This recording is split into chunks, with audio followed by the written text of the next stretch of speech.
Kanalımdan ve mutfağımdan herkese merhabalar. Kilolarca bu yöntemle çekirdekleri kısa sürede ayıklayabilirsiniz. Evde boş pet şişe ve pipetiniz varsa bu yöntemi mutlaka denemenizi tavsiye ederim. Evet, tarifimize hemen başlayalım. 5 kilo pazardan aldığım vişnelerin saplarını kopartarak temizliyorum. Daha sonra bol su altında temiz olana kadar yıkıyorum ve fazla suyunu mutlaka süzdürüyorum.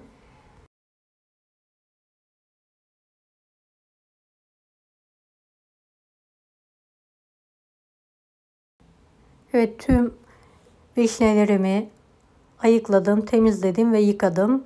Boş bir pet şişenin üzerine büyük, iri olan vişnelerimi alıyorum ve bir pipet yardımıyla çekirdeklerini çıkartıyorum.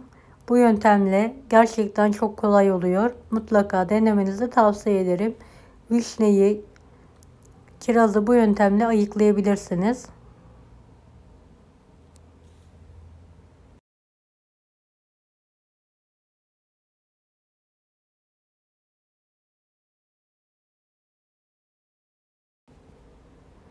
Videomu bu kısma kadar izlediyseniz yorum kısmına herhangi bir emoji bırakırsanız bana destek olmak için sevinirim. Evet, yakından göstermek istiyorum. Vişneyi pet şişenin üzerine alıyorum ve bir pipet yardımıyla sap kısımlarından iterek çekirdeğini çıkartıyorum.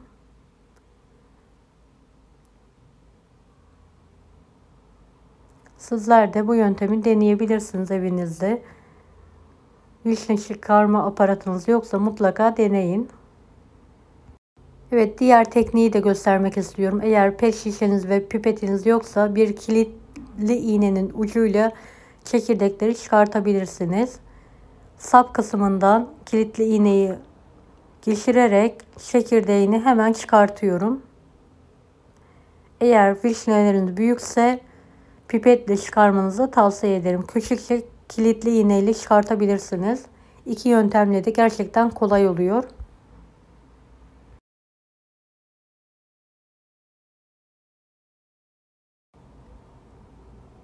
Evet, kilitli iğneyle çıkarmayı bir de yakından göstermek istiyorum. Daha net anlaşılabilmesi için.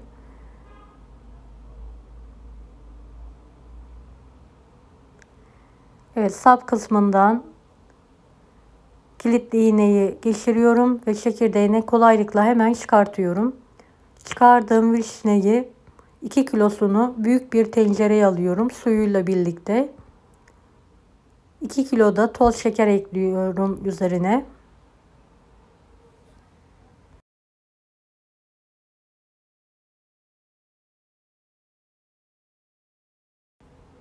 Şeker ve vişneyi ilk olarak sallıyorum, daha sonra kepçeyle karıştırıyorum.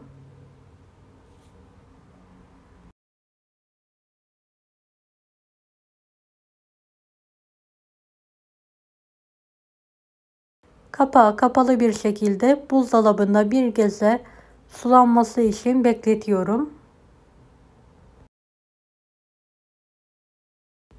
Evet, kalan vişnelerimi de çekirdeklerinden ayıkladım. Taneleriyle ve suyuyla eşit olacak şekilde buzdolabı poşetlerine pay ediyorum.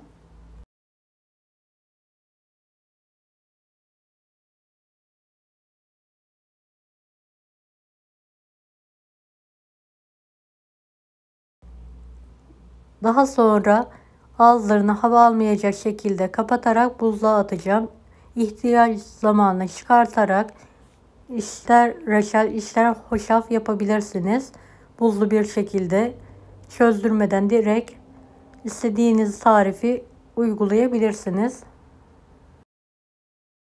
Mevsiminde bolken vişneleri bu yöntemle buzluğunuzda saklayabilirsiniz. Evet, ağızlarını hava almayacak şekilde bağlıyorum. Daha sonra buzluğa kaldırıyorum.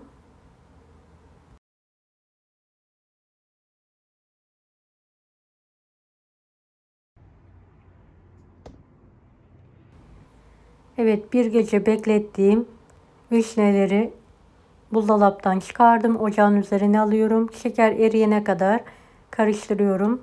Daha sonra kısık ateşte Hiç karıştırmadan kendi halinde kaynatmayı bırakıyorum. Şeker eridikten sonra ocağın altını açıyorum ve kaynatmaya devam ediyor. Kaynamaya başlayınca üzerine 4-5 adet limon tuzu atıyorum ve karıştırıyorum. Daha sonra 1-2 dakika daha kendi halinde kaynamayı bırakıyorum.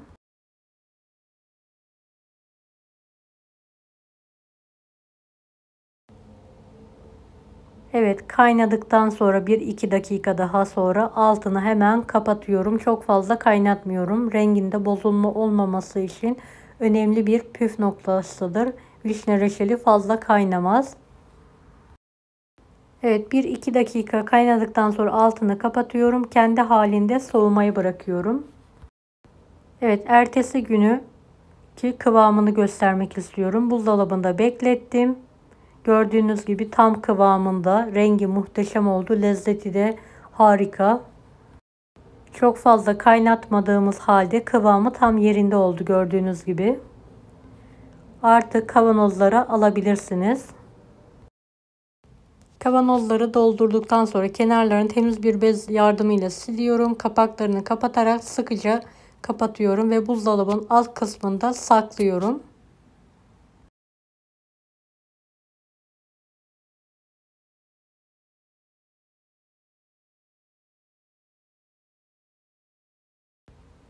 Evet, tam kıvamında, tam renginde muhteşem bir reçel oldu. Gördüğünüz gibi mevsimi varken sizler de yaparak afiyetle tüketebilirsiniz bu tarifle.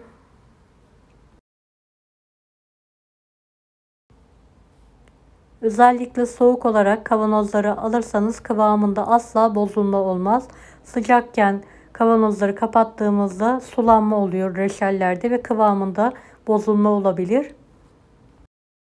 Evet, yakından kıvamını sizlere göstermek istiyorum.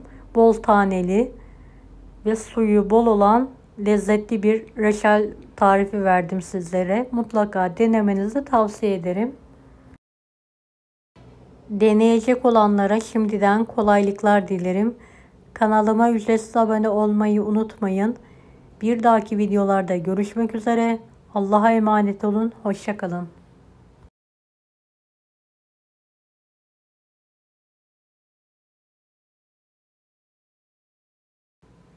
Daha farklı tarifler için bunları da izlemeyi unutmayınız.